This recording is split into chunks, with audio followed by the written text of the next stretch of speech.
Welcome to the podcast series from the College of Education and Integrated Studies.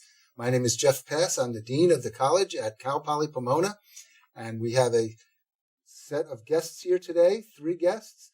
We have, to my far left, Dr. Heather Wizikowski, Assistant Professor of Education, and we have Elizabeth Mason, who's a student, and we have Arturo Basurto, who's also a student. Welcome, all 3 of you. Thank you. Heather, let's start with you. Tell us about the origin of the CEIS program and what on earth does CEIS stand for? So CEIS was awarded to Cal Poly Pomona by the U.S. Department of Education, the Office of Special Education Programs, and it's a $1.2 million grant to cover student scholarships for students that want to get their credential in what's considered moderate to severe special education or in adaptive physical education and their master's degree. CEIS is the acronym that my co-PI, Dr. Van Boxtel, and I created when we wrote the proposal, and it stands for Special Educators of Excellence in Diverse Settings.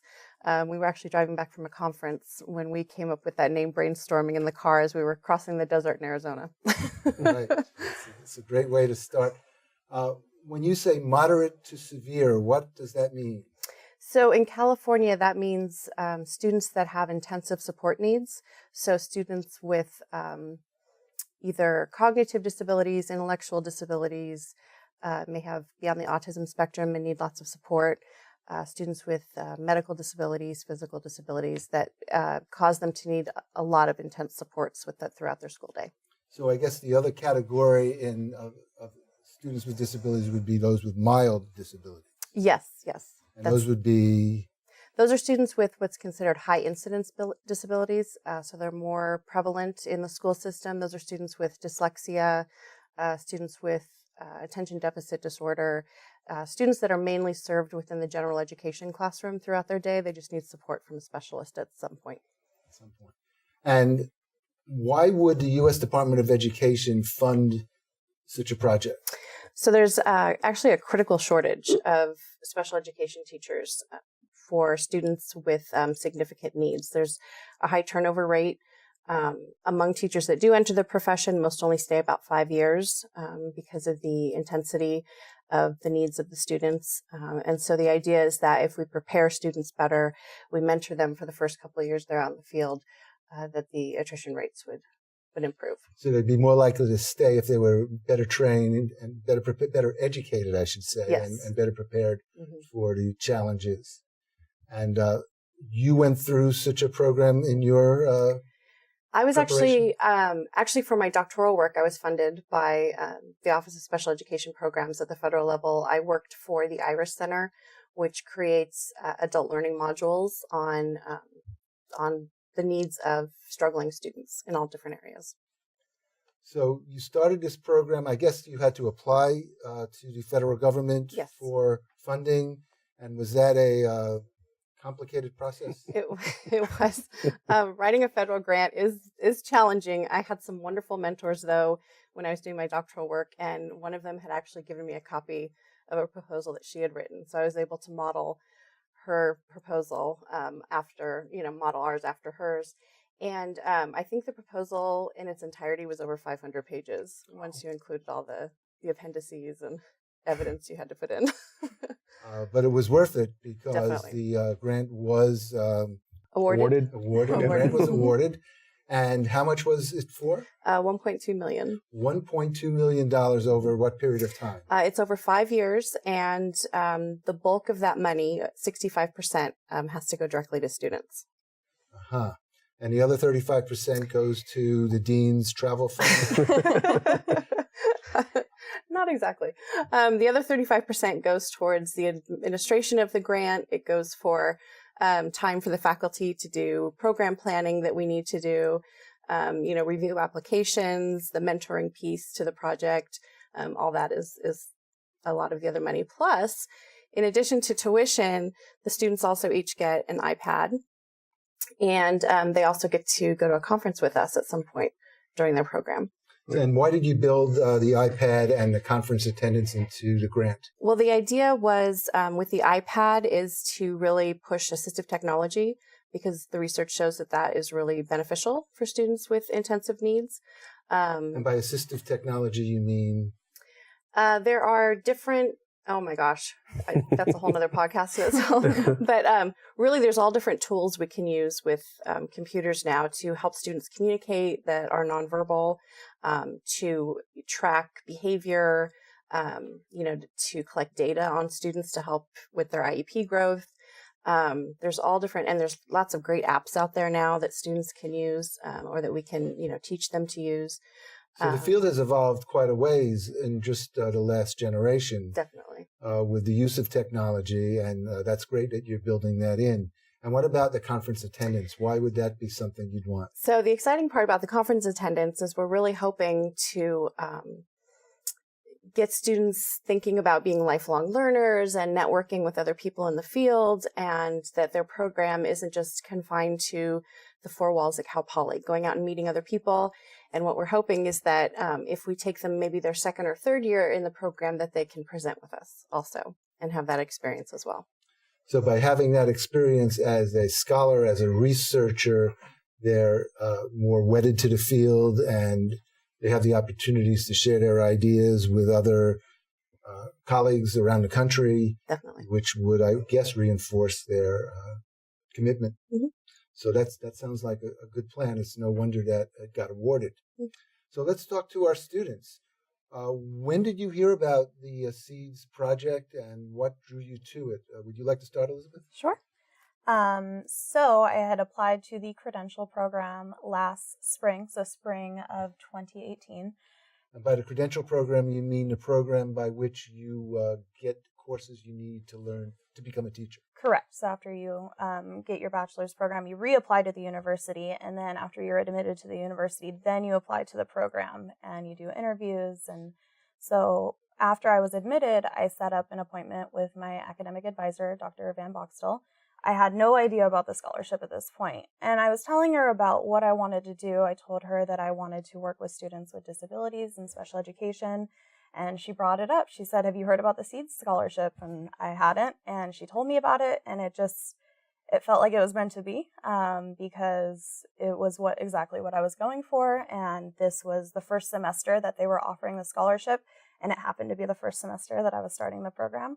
So you were literally in the right place at the right time. Exactly. Right? Definitely. And what were the details of the scholarship for you? So the scholarship, she let me know that they would pay for both of my teaching credential in moderate to severe disabilities and my master's degree. For every year that they cover our scholarship, we have to basically say that we are going to work 2 years in a moderate to severe setting. For me, the APE program is different. So a little bit. A little bit. A little bit different. And why were you interested in moderate to severe? Originally, when I wanted to go get my credential, I did some observation hours. I was going for multiple subject. And multiple subjects meaning the elementary level. The elementary level, right. Correct. And in one of the intro classes, they had us go out and do observations in different types of classrooms just to see and make sure that this was the correct place where we wanted to be. And during my observation hours, I just really loved being in the special education classroom. I liked the mild, moderate, and moderate to severe, but I felt just the work that the teacher was doing in the moderate to severe, it seemed so rewarding, and it just felt like the right fit for me. It felt like a better fit. So what made it so rewarding? What kinds of interactions were you having, or was the teacher having with the students that made you say, this is what I want to do? Well, I think that all teachers have a rewarding job. I mean, you're teaching students, you're helping them prepare for the rest of their lives, setting them up for success. In that classroom, these students have challenges that other students don't have. It may have to require a little bit more work that other students don't have to do. And so even the smallest accomplishment is just such a big deal, and you can see it in their face. If when you first introduce a topic to them, it just seems so abstract and they almost, they look defeated. But once it clicks, it's just, you can see it on their face and it makes you feel good. And I saw that during my observation hours, and it felt good. I guess you'd call that instant gratification. Yes. For a lot of teachers, it takes a while to see, if I may, how the seeds grow. But in a moderate to severe, you're more likely to see it immediately. The small accomplishments. That's right. And sometimes it might take a very long time, and it might be a small accomplishment. Maybe it's tying their shoe. It might take them 6 months to learn it, but it's rewarding when they Once finally they learn do. to tie their shoe, my goodness, Yep. how much more independent they can be. Yeah. And Arturo, what led you into the CEIS program? I was finishing up my last quarter of my undergraduate degree for kinesiology in the pedagogy subcategory, and Dr. Foster was the first individual that approached me in applying for the scholarship. Dr. Foster is a professor in kinesiology. Correct. Director of the adapted PE program. Correct. She runs the motor development clinic. So within the clinic, we have a class where we go and actually give instruction to a child with a disability. And I was, like Elizabeth was saying, the instant gratification. I was in the middle part of a young girl who actually learned how to ride her bike. So I was in the middle portion of that, and it took a little over like 3 quarters. A little over, I want to say 10 weeks or so. But being part of that made me realize right there and then is that not only are they able to ride a bike, but they're also able now to go out with their family and participate and not feel that they're being left out. That's great. So you're in slightly different fields in that you're in the adapted PE program. Correct. So tell us more about that. What is kinesiology, and how does that relate to the needs of children with disabilities? So kinesiology is the study of the body movement. In our methods classes, they teach us not only ways to use the standards based on the California PE standards, but also to apply the different domains. For example, we have the psychomotor domain, which deals with the body and the movement. We have the affective domain, how the student feels, and we have the cognitive, how they think. Unfortunately, for a lot of our students in the adapted physical education realm, they are limited, but that's not where it stops. That's actually where it starts.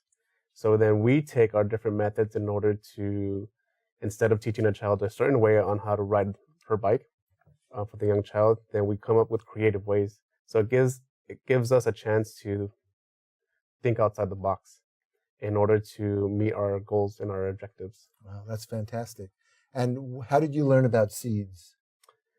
You said it was Dr. Foster. Dr. Foster, but then also Dr. Hansen. He's another professor in the Department of Kinesiology. He had mentioned it as well because we, as physical educators, could go either in the mainstream, where you have a population of maybe 60 students, or in the adapted physical education with the added authorization, where you have maybe 6 to 10 students. Now, simply because there's less students doesn't mean that there's less work. There's more of a creative way of you teaching the same thing that you would for the 60 children and students than you would for the 6 to 10. Did either of you have experiences with children with disabilities prior to entering the CEIS program? I do. Yes. Yeah.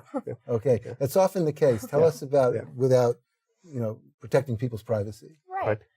So this is my second year working at a middle school. I was currently working in a mild moderate setting. The first year that I was working was in an inclusion where I was in a general education classroom, and students who needed additional assistance, I would be in those classes. Sometimes I would work as a one-on-one if it was one student who needed extra help, and sometimes it was just circulating, knowing which students needed help in certain areas, but also providing the least restrictive environment and giving them the space. And if they don't need the additional help, letting them do it on their own as well. Now this year, I'm currently working in a mild moderate classroom, and I switch between 2 different classes and just assist the teachers. And again, sometimes I have to be a one-on-one for the students who need additional help. Okay. Arturo? And then for me, a family friend was born with Down syndrome, but that didn't limit him at all. Science only goes so far, and then there's the human will. And his will was tremendous, and I saw that as a young child, where he learned how to ride a bike, and he also learned how to swim. And those 2 key factors helped him to develop his cardiovascular system, because a lot of the times children with Down syndrome do have problems with their cardiovascular system, but that allowed him to swim, to bike, to run alongside my cousins and I. And for me, this individual wasn't somebody with disability. It was just somebody who learned a little bit differently. And that always stuck with me because his mom and his dad, his sisters were always there, a constant support. And it was something that will always stay with me, even as I go into the program and afterwards when I'm out in the field. He was an inspiration to you. Correct.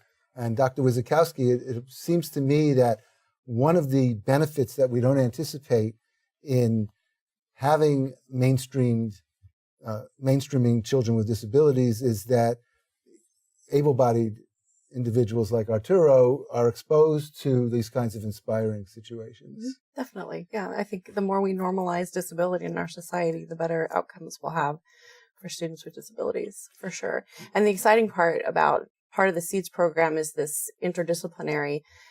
We never did anything with adapted PE before this grant came along. And now all of a sudden, all these students are engaging with one another. They're going to be doing assignments together with one another, which really mimics what's going to happen out in the field, because Elizabeth is going to be a case manager for students that Arturo would have at adapted PE, and they'll have to be able to communicate about the students' progress.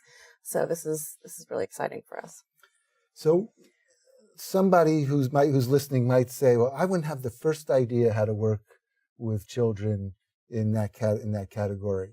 What kinds of skills are you learning? What kind of knowledge are you gaining that you're using on the job? For skills, I would say patience, the number one rule in the motor development clinic. They could volunteer hours there. They could talk to Dr. Foster and schedule whenever they have free time, usually on Tuesdays and Thursdays, and then go in there and volunteer. And the skills that they're going to come out with is the ability to learn a little bit differently with somebody with a disability, and in turn they can appreciate what they, like you said, how able-bodied they are, and then they could come up with different ways and actually talk to the person that's giving the instruction to the student with disability, and have them come up with a creative way in learning how to shoot a basketball, for example, right, or jump rope. Right. Like you said, patience, I think, is the number one skill, but I also think empathy. When I started in my position working with students with disabilities, I didn't really know what I was getting into. When they train you, they can't train you for every possible situation. So that's why you have to have patience and you have to have empathy, and remember that every action, every behavior, they're trying to communicate something with you. And if it doesn't make sense to me, my job is to figure out what are they trying to communicate, and how I can help them learn, and how I can make the school experience better for them, and get them to acquire knowledge. So I think that patience and empathy are the number two.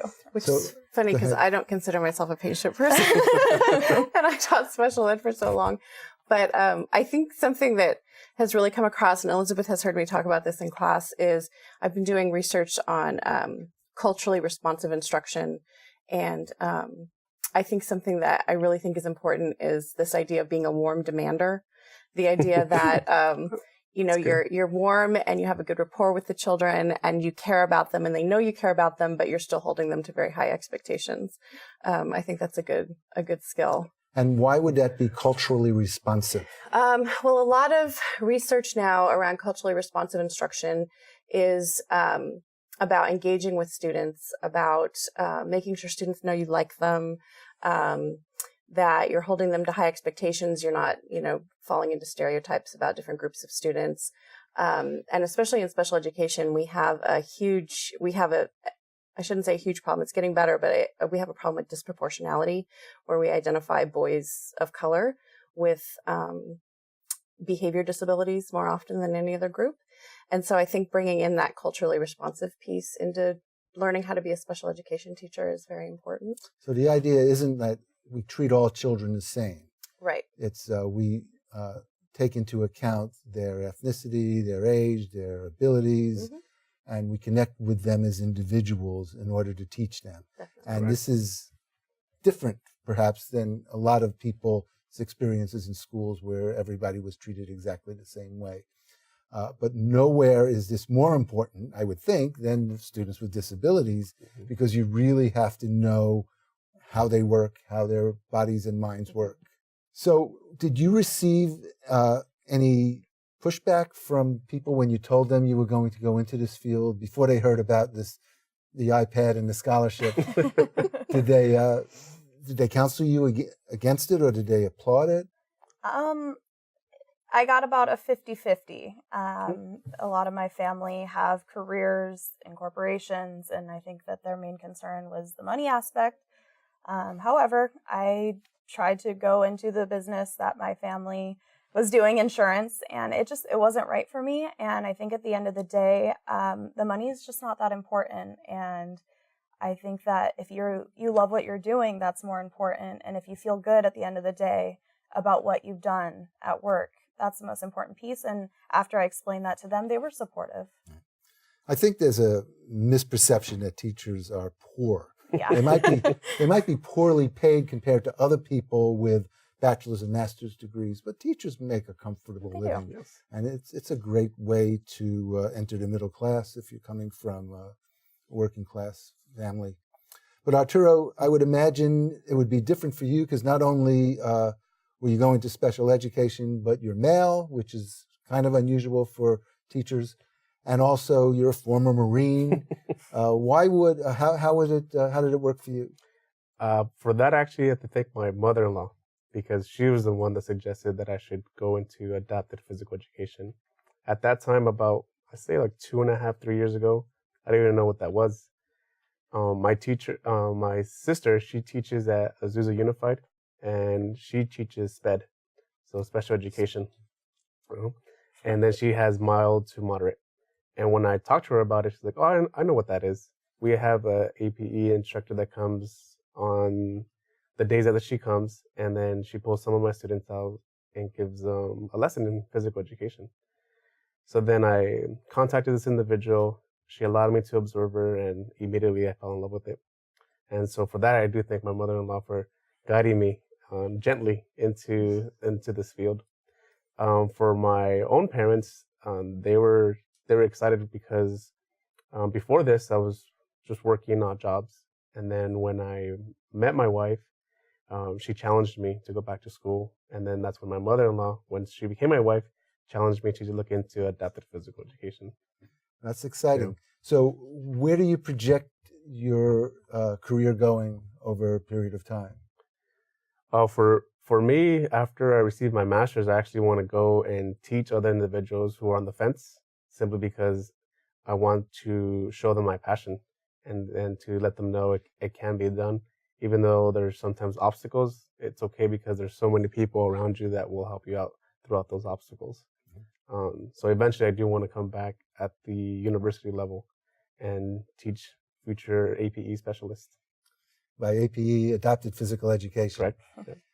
Elizabeth? I do plan on continuing my education. I would like to work in the field and get a better field, but that's the great thing about education, is there's so many different routes you can go. You can go into educational psychology, you can go into administration, and I think that after working as a teacher, I'll get a better feel for where I want to take the next steps in my career. But at this point, just focusing on getting in the classroom and getting my master's degree, one step at a time. So, Dr. Wizikowski, what is the challenge in working with students like these two and others in strengthening their abilities to go forward? What do you really have to work hard on? Our They're schedules. wonderful. I know, scheduling everybody. Our schedules. No, I just think, in terms, I don't think of, when I see these two, I don't think of challenges, because we are just so over the top pleased with how wonderful they are.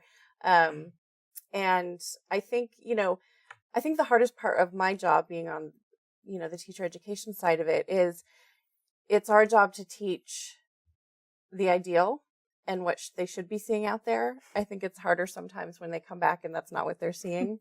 But it does, because they're going out into the field, and maybe some of the teachers they're observing are not as strong as others. Right. So the challenge is kind of marrying those two together and talking about how, okay, now we need you to go out and be advocates for change to improve, education for students with disabilities. So I think the only other challenge I could think of is there's so much to just stuff into your heads. I don't know that I can do it all in, 2 years. Right. So therefore, having the students work on research makes them keep up with the field. Mm-hmm. So it's not all dependent on you. After the student leaves with a master's degree, they're capable of teaching themselves, right. presumably. Well, exactly. And a perfect example of that is reading instruction. 20 years ago, we thought that the prevailing research showed that students with moderate to severe disabilities could not learn to read. And so we had generations of students that were never introduced to the concept of reading. Now the research is showing 20 years later that yes, they can learn to read. So that's a shift right there. So if you stop learning and you stop seeking out new information, veteran teachers that are now in the classroom that would have started teaching when I did, they wouldn't know that. Right. So that would be an example of the kind of poor role model, perhaps. Yes. It's just a matter of getting those folks back into education, continuing education. Where do you see the CEIS program going? What's going to happen after the 5 years are up? Oh, yeah.